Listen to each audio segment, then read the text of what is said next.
The Federal Communications Commission will vote to eliminate a rule that requires internet service providers to list all of their so-called pass-through fees on an easily accessible broadband price label. The FCC vote could also make the price labels themselves a bit harder for consumers to find. ISPs routinely advertise prices much lower than those actually charged to consumers on their monthly bills. One method of raising monthly bill prices above advertised rates is to tack on fees that ISPs claim are used to offset charges imposed by local governments. ISPs would be well within their rights to advertise accurate monthly prices and charge those exact prices on monthly bills.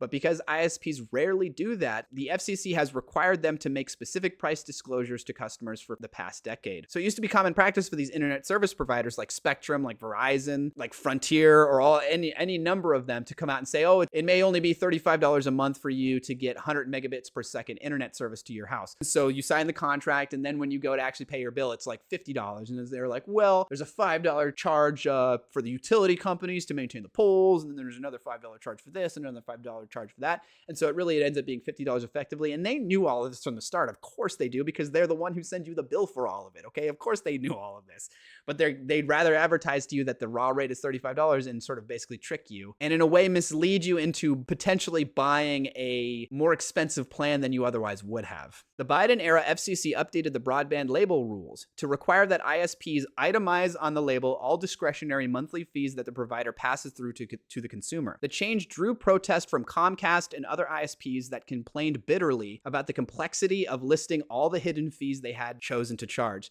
The complexity of listing all the hidden fees they had chosen to charge, but they know exactly what these charges are because they give it to you on your bill whenever you pay your bill. Okay, the idea that like they have to take some extra steps to figure out what these charges are and they otherwise wouldn't have done that is completely bonkers. Okay, they know exactly what you are going to be charged. They know whatever specific fees are local to your county or your municipality or whatever it may be, okay?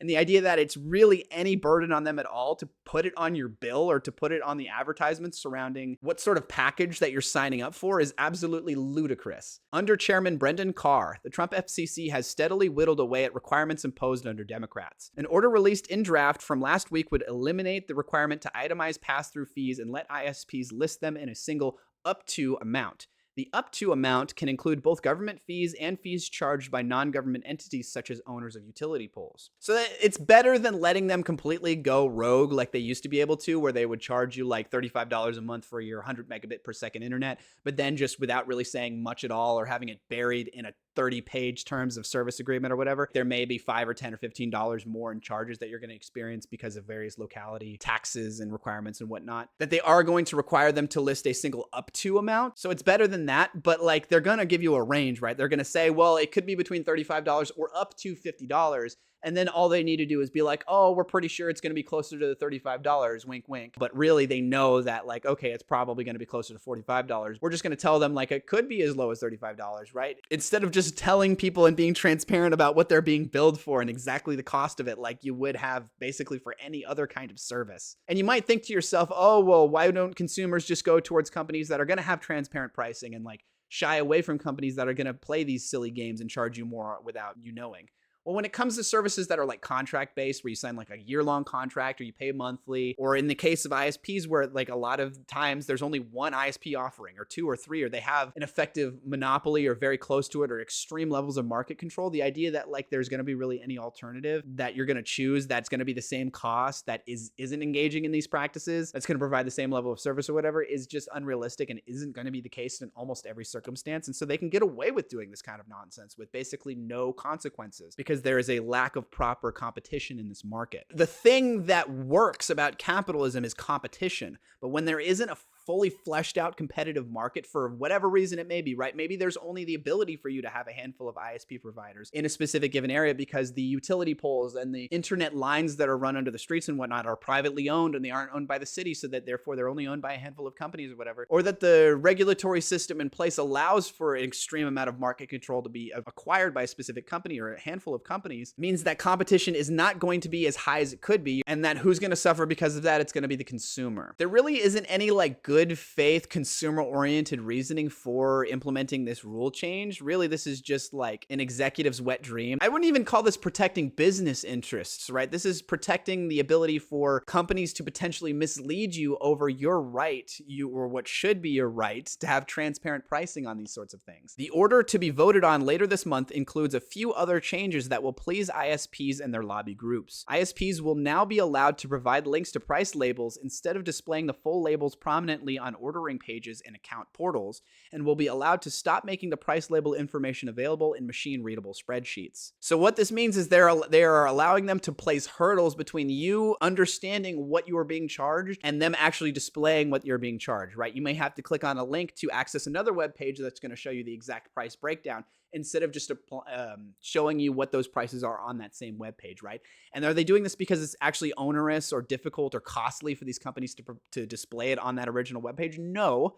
They're trying to provide as many hurdles as you can because they know at least some portion of people are going to balk, right? It's at least some portion of people are going to be like, oh, I have to click a link, and then it might make me do all these kinds of things to actually access and see this sort of information. Oh, I'm just not even going to bother clicking. I'll just click ahead. I don't have time to deal with this or the desire to deal with this. I'm tired of dealing with all this kind of nonsense, right? They know at least some portion of people are going to balk, and that portion of people that are going to balk means that less people are going to reject the service because of the price difference, because of the extra costs they may be adding, which will ultimately result in higher profits and more money in the pockets of executives. And machine-readable spreadsheets, that makes it more difficult for like price aggregating websites. You know, maybe you go to a website that kind of shows you all of the different price offerings for an internet service provider for your specific address, and goes through and scrubs all of these websites and their machine readable spreadsheets so that they can display that information to you. But like, if they're not required to display that information in that kind of way, then these aggregating websites won't be able to function. And so therefore, then you're going to have to go through individually, site by site, to look at each of their potential plans and then compare them, which will take a significantly longer amount of time and will result in more people paying for services that are more expensive than potentially the exact same service that's being offered by another company for their specific location. And this also means that those that have the ability to like do a ton of advertising are going to have a significant benefit from this sort of a rule change, right? Because like, if you're Comcast, if you're Spectrum, if you're Verizon or whatever, and you have a very large advertising budget, then when somebody moves into a new apartment or moves into a new house or something, right, and they don't have the ability to go to an aggregating website that's going to show you all of the different price options for all of the different ISPs for your specific address, that you're going to, and you know that you can't do that, then you're going to go to whatever company you think of first that's an ISP provider. And in that case, it's going to be whoever is advertised to you the most. It's probably going to be a Spectrum. It's going to be a Comcast. It's going to be a Verizon. And a lot of the times people aren't really willing to go through a ton of effort to do a bunch of research to see all their alternatives, right? They may be like, oh, you know, there's going to be a $5 or $10 difference between my monthly charge from one ISP to the other. And I'm just, you know, it's not worth my effort to go through and spend an hour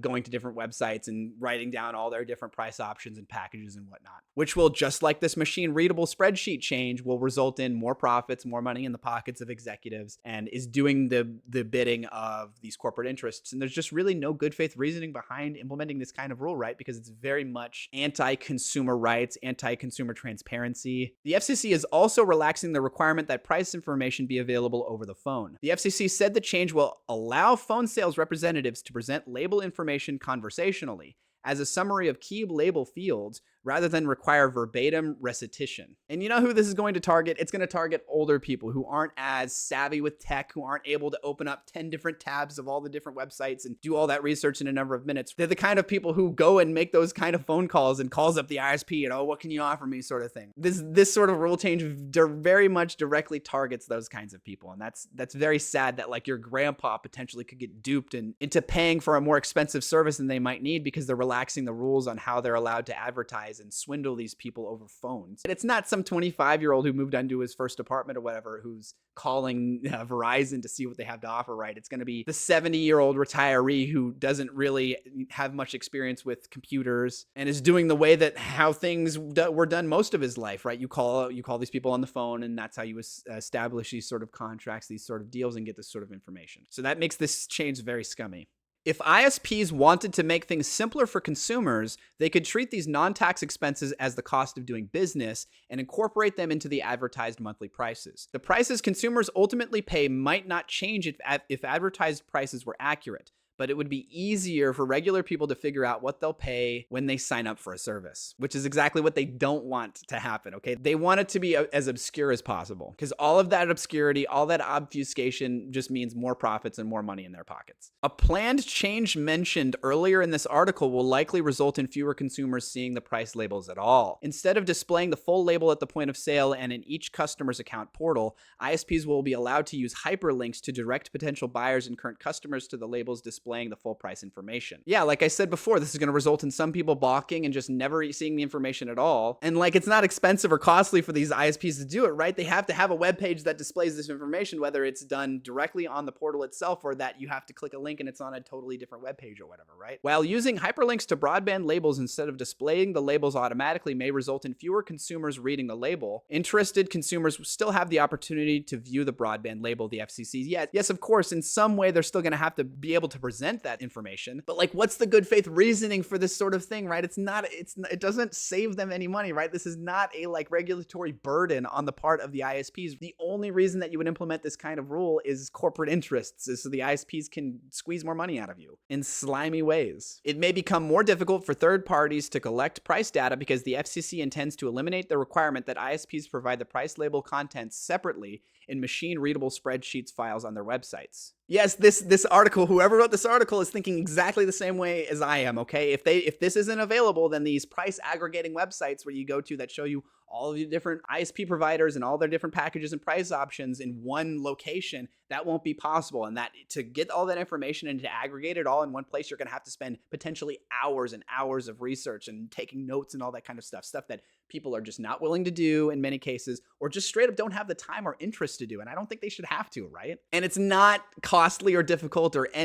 hurting their business in any way to be required to present this information in spreadsheets and in machine readable format. All it does is actually increase competition and transparency in the market, which benefits consumers, but doesn't benefit the businesses themselves. And making these kinds of changes does the exact opposite. A number of different consumer advocacy groups came out and said the scrapping of the fee itemization rule would strip consumers of critical pricing transparency and invite providers to mask charges they choose to pass along to consumers. Allowing providers to forego itemization is similar to permitting hospitals to send bills to patients with no explanation of charges, medication, or facility fees. And that's why it's like always recommended that if you get a big hospital bill, even if you have insurance or you don't, that you ask for the itemized version of that. And that a lot of the times, even without any further pushing, the bill is going to be less because they go through and they're like, oh crap, we actually have to itemize all this. In that, therefore, they can't tack on any hidden fees or inflated costs to other random stuff. Another planned change will eliminate the requirement that providers archive all labels for at least 2 years after a service plan is no longer available. The Utility Reform Network, an advocacy group, told the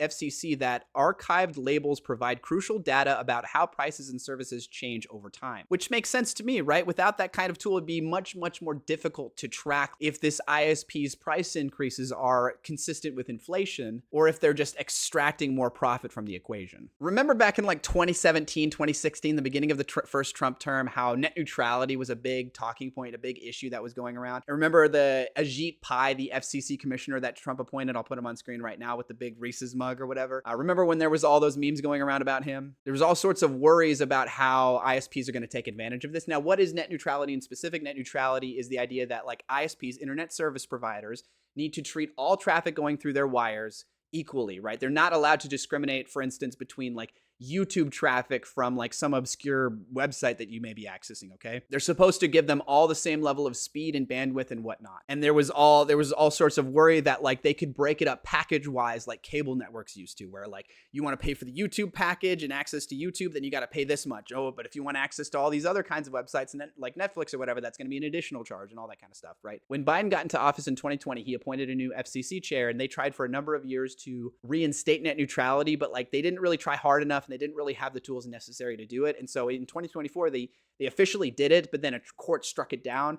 And Trump, of course, because he did it the first time around, he's not going to be interested in like going back on what he did in the first term in terms of net neutrality, because he's far more interested in business interests and the interests of ISPs than he is of the average American who would be harmed by the ending of net neutrality. This feels very similar and is sort of in the same vein of all of that, and is just another chipping away of consumer protections of consumer rights that the federal government used to have instituted, which is the exact kind of information they don't want you to be able to access easily. So yeah, I just can't think of any like good faith reasoning behind these kinds of changes, right? Same thing with the ending of net neutrality. It's overtly an anti-consumer transparency, anti-consumer rights change that seemingly only benefits the legacy big players in the market and will only increase the problem of a lack of competition in many markets when it comes to the business of internet service providers. And so yeah, I just can't think of any really good faith reasoning for all of this, right? This will undeniably erode consumer transparency, consumer rights, and increase the problem of a lack of a fully competitive market in many areas when it comes to internet service providers, and will inevitably allow these internet service providers to extract more profit in slimy, non-transparent ways. And so yeah, I can't think of any really good faith reasoning behind all of these changes. The extra cost that these sort of rules impose on these ISPs is absolutely negligible when it compares to the amount of profit that they're going to extract from reversing a lot of these rules. And a bunch of these rules seemingly create no increased cost to doing business for these ISPs, like the presenting the information on the web page themselves on these customers' portals instead of through a link and a hyperlink to a different web page or whatever. Doesn't actually cost them anything at all, all right? So I don't know. These are overtly anti-consumer rights changes that like I can't see anybody really being in favor of other than executives and big wigs for Comcast and Verizon and Spectrum and those kinds of things.